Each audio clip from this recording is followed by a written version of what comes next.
Hello gamers, Mage Hammer here for another edition of Tonight on Mage Hammer's Game Table.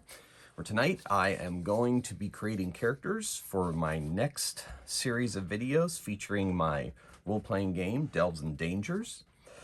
If this looks like something you're interested in trying out for yourself with your friends or solo, you can go up onto itch.io at the link in the description below, and you can download it there as a pay-what-you-want download. Yeah, if you do give it a try, let me know what you think and how it went for your group or you. So I am beginning a new series. I'm not sure exactly how long that series is gonna go or what exactly the story is gonna be, but I figured, looking back on my past series on my Delves and Dangers, I pretty much was playing the same characters, stats-wise or roles, kindred and professions, as I had for my basic fantasy. So I thought, you know what, no, let's mix things up and create some characters that are completely different than the ones that I was running in the Mad Mage campaign. So that's what I'm going to do here today. So obviously I don't want to have a halfling wizard, I don't want to have a dwarf cleric, I don't want to have an elf thief, and I don't want to have a human fighter. So I'm going to mix that up a little bit. I think for the fighter, I think I want to have an elf fighter. With a bow, you know, good with a bow and all that stuff. So we'll see. Yeah, I think that's at least the first one in my head. I'm gonna go with that. So we're gonna start. Character creation is very easy in Delves and Dangers, designed to be very quick. If your character dies, you're able to pick right up and go. So we'll start with the attributes. Distribute the following values of dice, each attribute 3, 2, 2. Since I already have this character, he is going to be a warrior. I'm going to give him... so his strength is going to be... I'll give him... I really want him to go with a bow, so I'm going to take the point I get to distribute as a elf.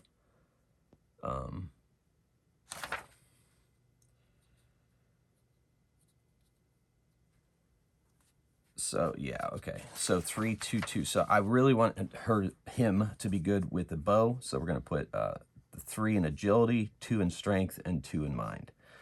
Warrior. And then proficiency bonus. I am starting them out at first level. I thought about starting at a higher level just to show how the system works, but I think that's for another series. I like lower level adventures, but I will explore higher level adventures, or who knows, maybe this series will go into the higher levels. I'm not sure. Maybe I'll accelerate their advancement. Who knows?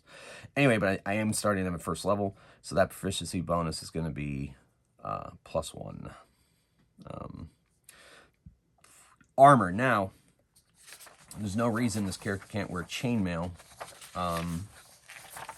because just because they're going to be an archer, I don't have to put them in leather armor or whatever, that, you know. So I am going to put in a chainmail. That's going to be medium. I think plate mail is a bit much, so we're going to give her chainmail. Give him chainmail. No shield. So that's going to put the armor value, I should write chainmail under equipment. Armor value 2. So chainmail. So we're going to get longbow.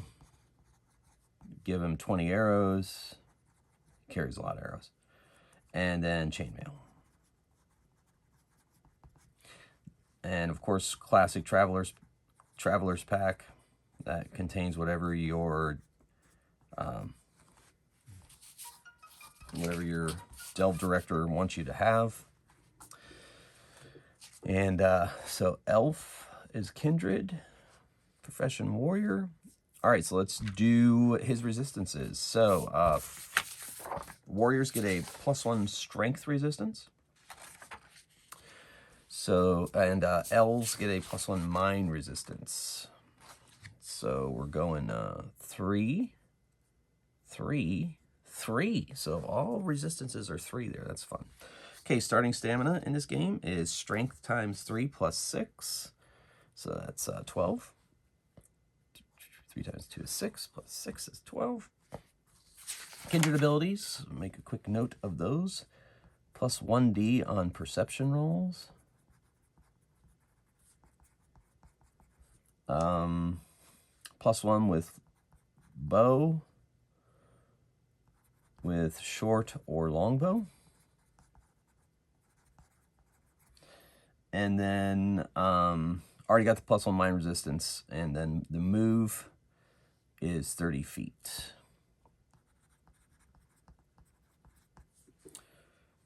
I'll put +1 mine resistance for the heck of it, because I got the space.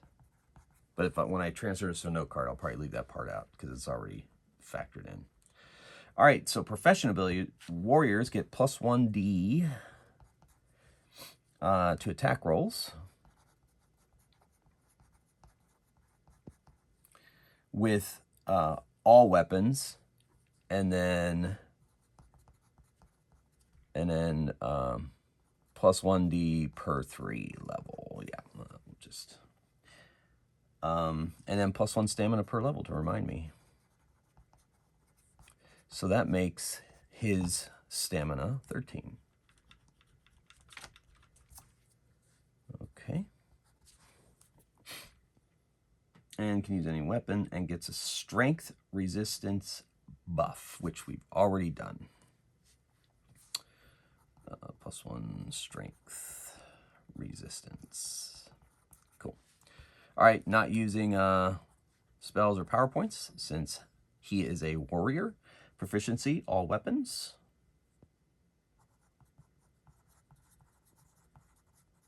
And we'll start him out with 10 gold pieces. And so you gave him a longbow. And we'll give him he's going to need some kind of melee weapon. A longsword works for this character, I think. And a dagger. Now, if you want, you can go put what their attacks would be. I'll put them like right above. So longbow is an agility weapon, plus proficiency bonus. So we're up to +4. +1 because of kindred ability. So that's +5.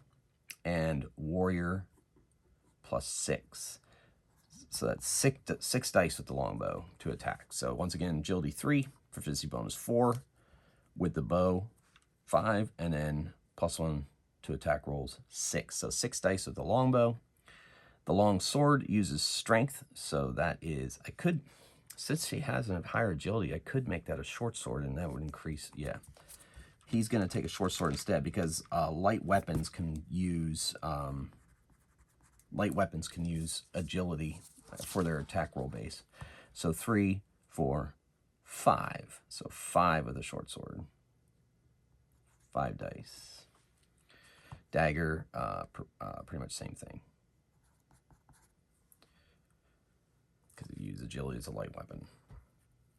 Okay, so all we need to do is name him. I tend to pull from my mind these names, a lot of times influenced by old school stuff, sometimes not. So I think I will name this elf. S name is entering my head. Let's go. I'm liking Salazar for some reason. Salazar, and then like give some kind of nature-y name. Moonbright. Yeah, Salazar Moonbright. Okay, so that character is done. A lot of times I also like to put the date that I'm creating these characters, in case I dig them up someday down the road. I know when I created him. All right, so there's a elf. All right. Next up, so we got our fighter. I still want to do a spread of classes. I think, old school Dungeons & Dragons has pretty much taught us that, differing roles help with different things. So I think we'll do our cleric, and I think my cleric this time around is going to be my halfling, or harefoot, or whatever you want to call it. I call him harefoot in this game. So the kindred is harefoot, and profession is cleric. Okay, level 1. +1 proficiency bonus. All right. So Harefoot gets +1 agility resistance. So this is going to be a cleric, so we're going to need mind. So I'm going to put the 3 in mind. And then I'm going to put...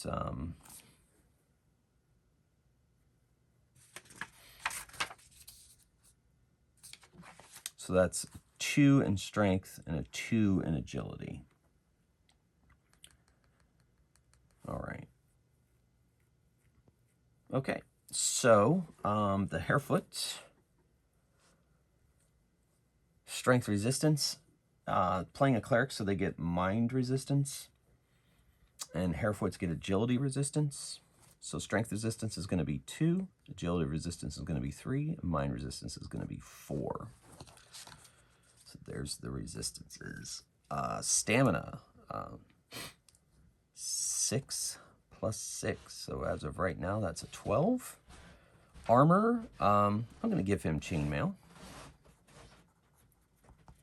Should I make her a her?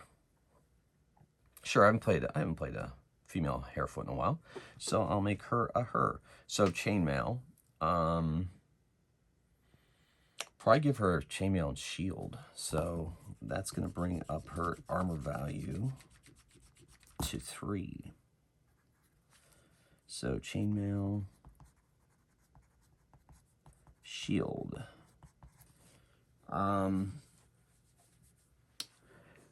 What god? Make her. Of course, a Harefoot has to be, has to be a cleric of the god of luck, right? I mean, has to be, right? I guess not absolutely has to be. Could be the god of defense, Aegis. I'll play around with that idea in a little bit. Okay, I'll choose the deity in a minute. All right, so no power points or spells. Proficiencies as a cleric. Weapon of their deity, and that's where that's going to come in. And then gets mind resistance, which I already have down up in the attribute area. Stamina is done. And clerics. All right, so let's do the kindred abilities first. And then I'll decide on one weapon. Okay. So...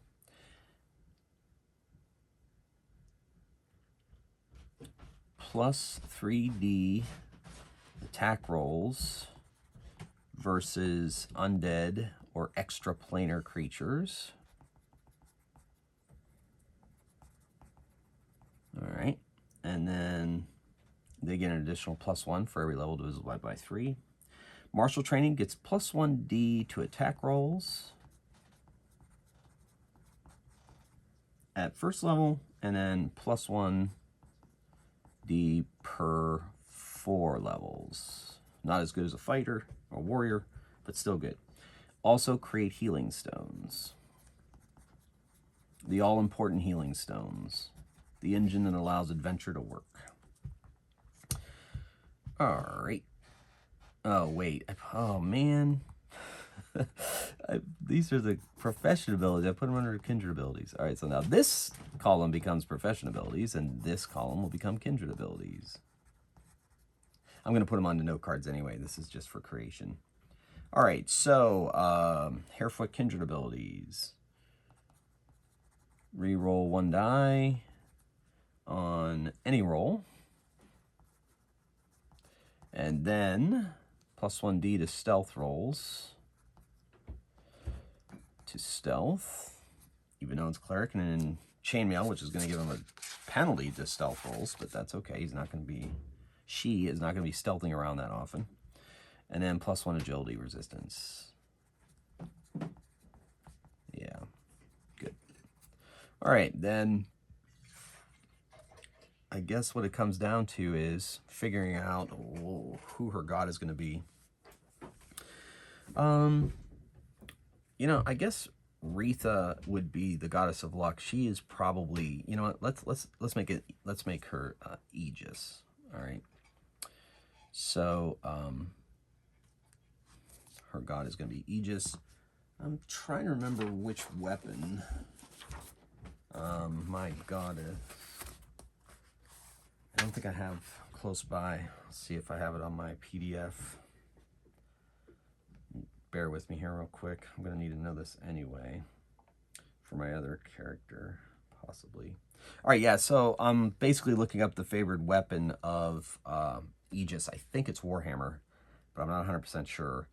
I think at one point in the design that it was actually a shield, which I don't know. I don't think that's... I think I've done away with that. Let's see. Gods of Mevin. Do a quick search.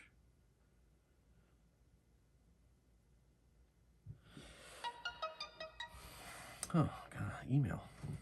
All right, here we go. All right, so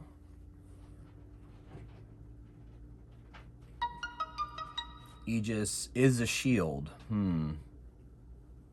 Well, that's good. So what I'll rule is, since it's my world, that they have to wield a shield, but they can use any other weapon. So I think I'll stick with the classic blunt weapon idea and give him a warhammer. I think that works. Okay. So, warhammer. Size to the hairfoot size, of course. Balanced for hairfoots. Okay, so it uses a strength.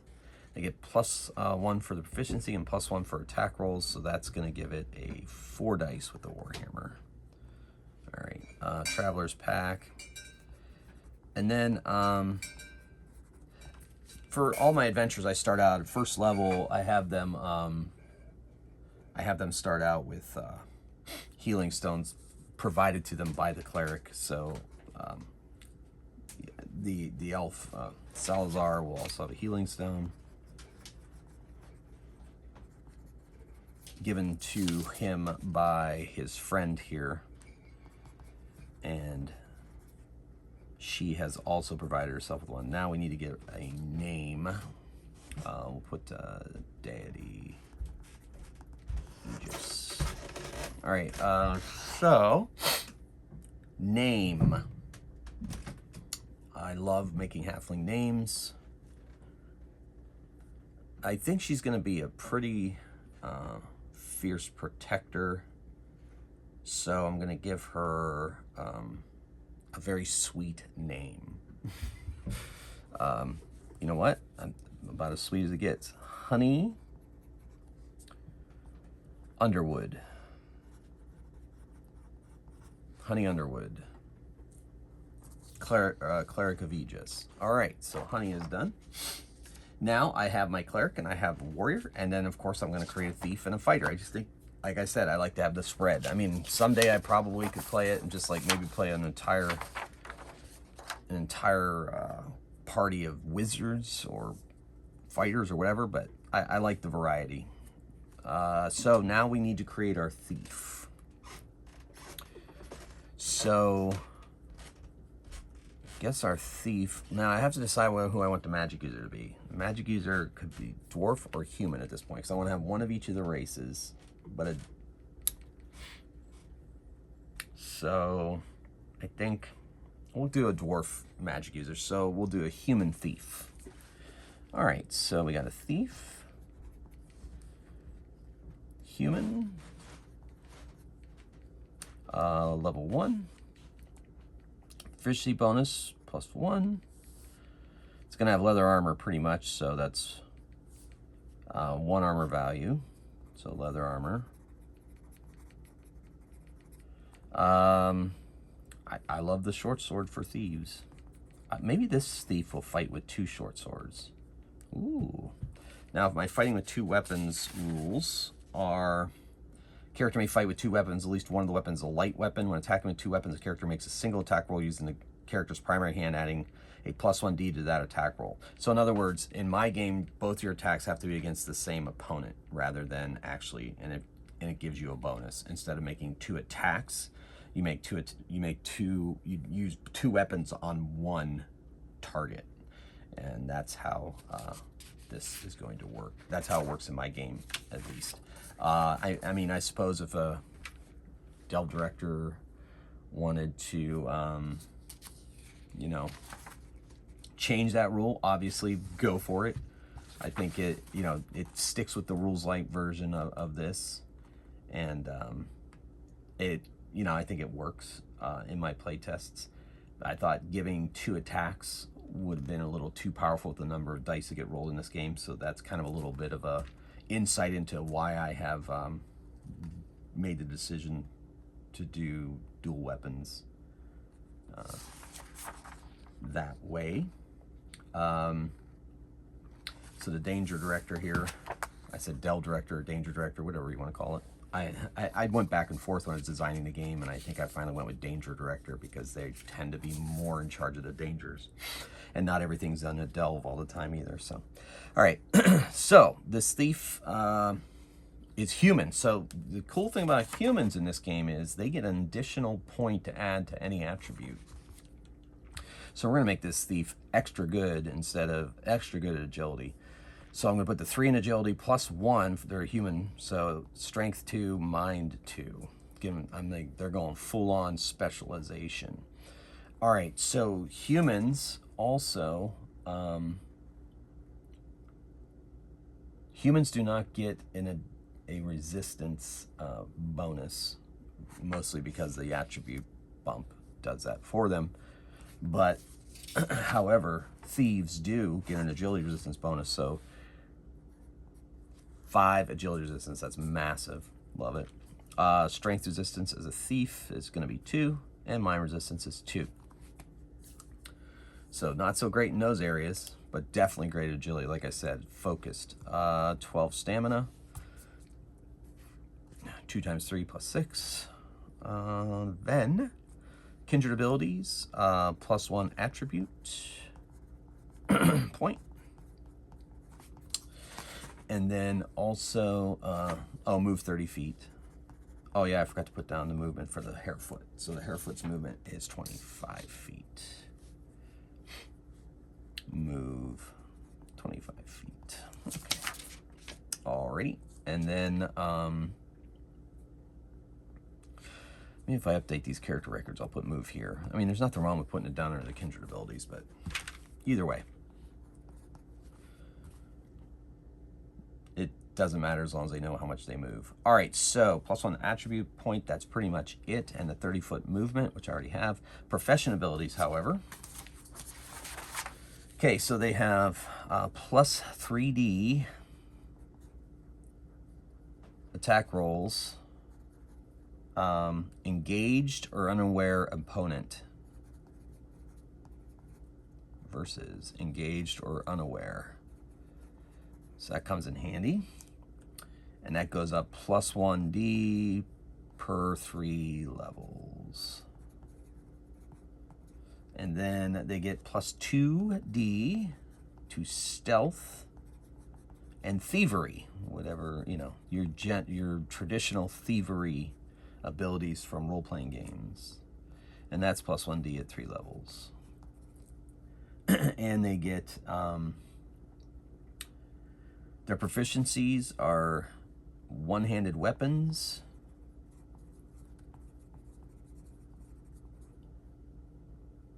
and bows and crossbows.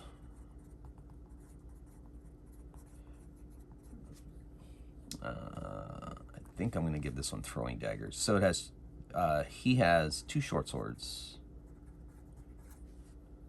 No power points, no spells.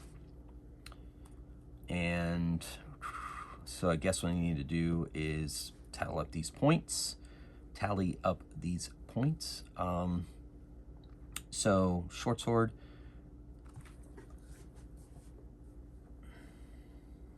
Since it's going to fight two-handed,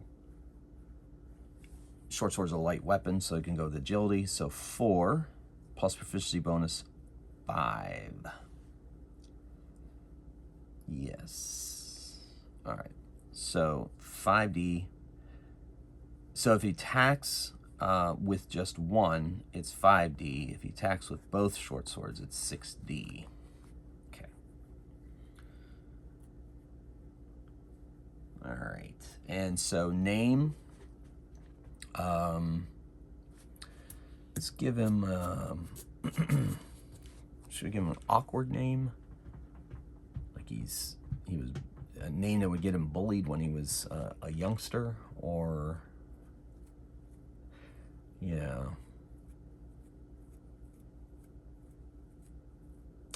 Yeah, okay.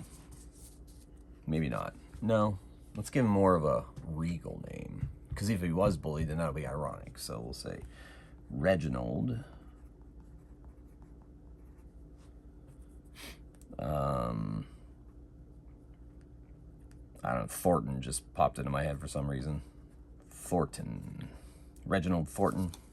You can call me Reggie. All right. And that is that.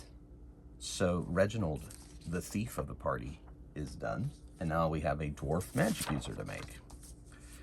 So, wizard is the profession. Dwarf is the kindred. Level 1. All right. Obviously going to put the 3 in mind. 2 agility, 2 strength. Now, let's see. Stamina is going to be 12. And then the proficiency bonus +1. No armor. Can't be wearing armor and casting spells. Let's look at the dwarf kindred abilities. So dark vision, the only race with dark vision. Classic 60 feet, of course. Doesn't say in the rules because danger directors can decide how far they want their dwarves to see. I usually do 60 feet, but give them dark vision of some kind.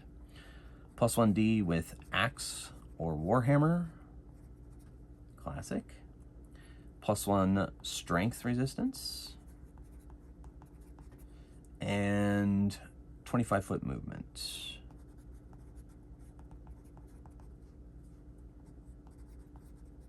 Put it in both places. Okay, profession abilities. Wizard. Cast spells. +1d casting per level. And then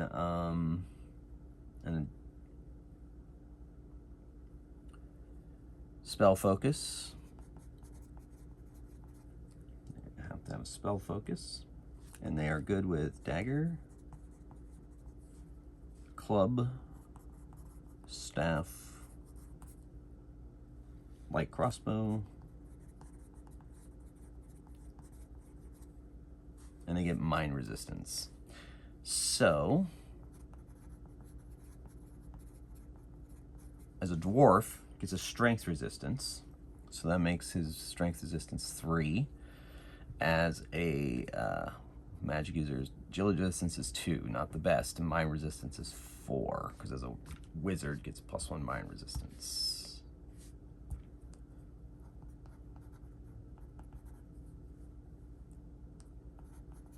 All right. Now, PowerPoints. Well, I'll give her equipment. I'll give him equipment. Yeah, I have one female. The halfling's gonna be the female of the group this time.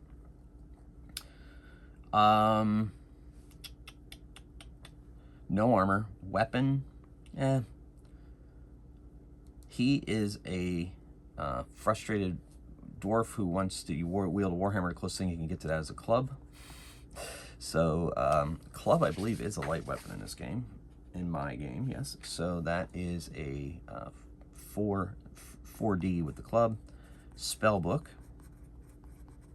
I'm going to give him a metal disc as spell focus. All wizards need a spell focus to be able to cast spells in this game, as well as a spell book. All right, Traveler's Pack.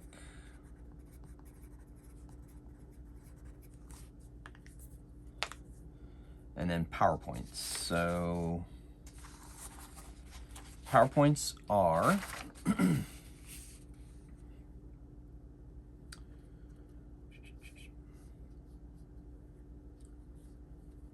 number of PowerPoints contained in spell focus are equal to mind, which is 3, plus level 1, 4, plus proficiency 5, plus 1, 6. So it starts with 6 PowerPoints. And the spells gets to choose a number of spells at the beginning of the game equal to, gains all minor magics, so that's magic light, sense magic, invisible hand, and magic bolt. Then they get to choose equal to mind proficiency bonus. So you get to choose 4 spells off of the spell list, off the major spell list. All right, so definitely needs damage ward.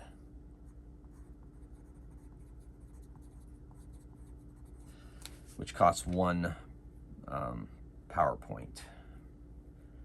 Now, needs something.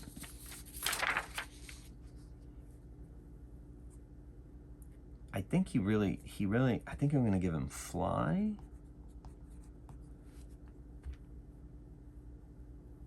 Sleep is probably a must these days. So 3, and then he's got magic bolt, but should give him, he could get crazy and take fire blast. That ends up taking all 5 of your power points. But it is a good one. Force Globe's always fun. Dispel,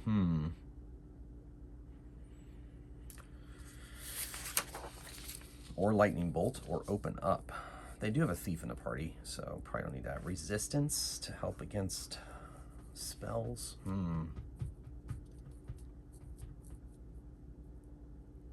Dimension Step's always great. Wow, okay. I'll make him a little more aggressive. All right, so he's got sleep, which is basically his area of effect. I'll save Fire Blast for another time. It's just too costly at the lower level. It is cool though, but also could affect his friends while sleep is targeted. So we're gonna stick with sleep. That's area effect. Fly is extremely useful, so he's gonna keep that. Lightning Bolt would be. So I guess I want to go. Do I want to go give him an extra powerful spell offensively, or an extra powerful spell defensively? And I think we'll go offensive for this guy. So we're gonna give him a Lightning Bolt, and he'll get another spell at next level. So, all right. So there's that. All we need to do now is name him, and let's name him Thok.